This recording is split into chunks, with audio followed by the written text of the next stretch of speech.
Good morning yogis and calisthenics athletes.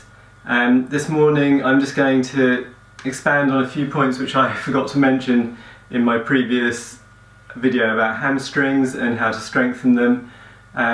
So this can add as just a little top up to my main video, which I'll link in the description below. Okay, so what I'm going to talk about are Jefferson curls.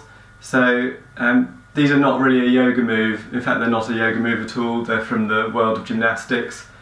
But they are a really good way of strengthening up hamstrings, which I haven't tried them much, but I am beginning to do them, and I've got a feeling they will be quite effective in helping to strengthen the hamstrings and thus hopefully make them more flexible.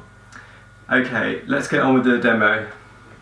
Okay, so this doesn't require much equipment. You might just have to get a little bit creative with what you use. So I happen to have these parallel bars made out of metal, and this weighs 3 kilograms. So this is a weighted exercise, and it's best to start off with a light weight at first, especially given the nature of what we're doing. You don't want to cause any damage by overloading your hamstrings with this one. The best thing to actually use would be like a small dumbbell, but I don't happen to have any because I'm a calisthenics yogi and haven't been really using dumbbells, but you could use that. Or you could even use a something like a heavy book to do this with. But like I say, just start off light, just until you get used to the body patterns that are involved. Because of the shape of my weight, I've actually built myself a little platform out of yoga blocks, but you could do this standing on some steps maybe. So I just find this quite helpful. You could even do it without the platform. You can just do it standing on the floor, it'll be fine. Okay, what you do want to have is the weight quite close to your centre of gravity. So you don't want to be having like whatever you're holding out here while you're doing this. You want it to be quite close into the body. And then it's just a case of straightening up, doing your forward fold, bringing that weight down, just till you feel the stretch point begin. And then you're slowly lifting back up again. And that action is felt up the back of the legs in those hamstring muscles. Let's take it slowly forwards again, and then back up.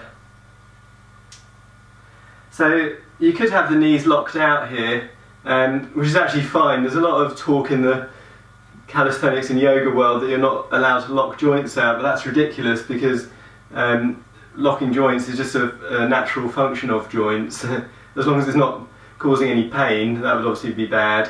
So it's up to you really and your individual construction. You could have a little soft bend in the knees here if you want to, or you could have the legs straighter and locked out. I think just to talk a little bit about locking out. The reason that joints do lock out is basically like a clever way that the body has of using less muscle power. So it's true that if you're trying to build up strength, any actions that involve locking out, you're relying on bony stability rather than muscular tension. So in theory, you won't get as strong if you're locking joints out. However, you don't need to get completely obsessed about never locking your joints, so your life will be really difficult. Anyway, I'm digressing. So back to the Jefferson curls.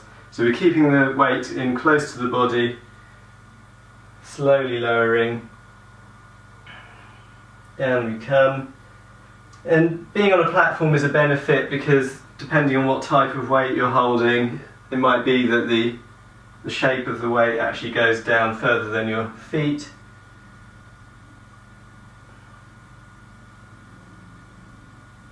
And don't forget, the emphasis here is on the strengthening. So it's not like I'm using a huge great anchor to kind of pull my body down as far as possible into a deep stretch. That's not the purpose at all.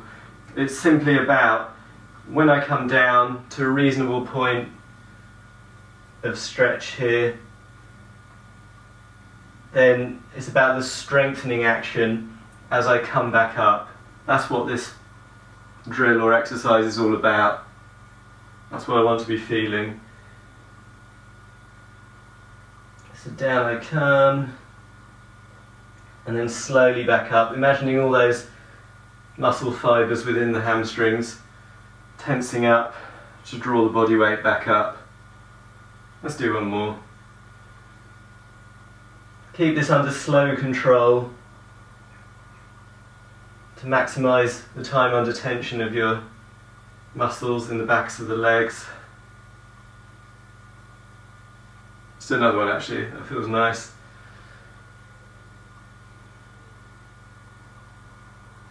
And back up again. There we have it, it's as simple as that. So as I spoke about in my main video about hamstring strength, while you're doing that there will be some strengthening going on in the back. I mean, I do feel that the lower back muscles are also being recruited while you're coming back into the standing upright position. I always avoid saying the upright position because it sounds like you're on an aeroplane and you're returning your seat back to the upright position. Anyway, so yeah, as you're coming back up, there will be work done here. It's just a natural thing in yoga calisthenics. You're hardly ever going to isolate just one small group of muscles. It's virtually not possible to do. So I guess here you'll also feel the glute muscles working as well. So you get added benefit from doing your Jefferson curls. Okay, I think that's all I wanted to cover this morning. So I will be practicing these over the coming few days and potentially months if I feel it's working well, and I will let you know my progress and how that's working. I'd like to hear your comments as well, so if you want to drop any comments down in the boxes below, then you can be my guest. Okay, bye for now. Do go ahead and visit my website, mattsyoga.com, and my Instagram, mattsyogaworkout.